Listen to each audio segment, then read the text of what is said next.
Сдружението Ини Виница во период од 1.11.2017 година до 31.8.2018 година ќе го спроведува проектот за подобар живот, кој има за цел да се изработат локални акцијски планови за социјална инклузија на старите лица на општините Виница и Македонска Каменица.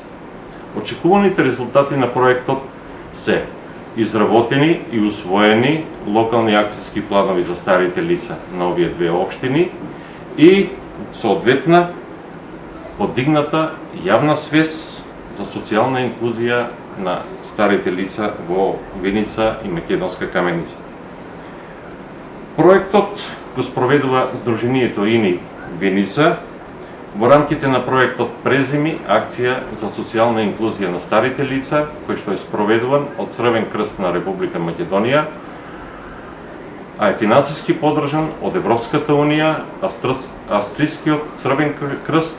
и Австриската агенција за развој и соработка. Еве гледаме дека денес имаме два конкретни проекти, тоа едниот проект се наменува токму за старите лица, додека другиот проект е проект за миграција и миграција на територијата на нашата општина. Тие два проекти можам да кажам дека са слични едни меѓу други, бидејќи емиграцијата и миграцијата на луѓето ни остава простор да општина Виница останува стара општина или претежно во нашата општина живеат постари луѓе.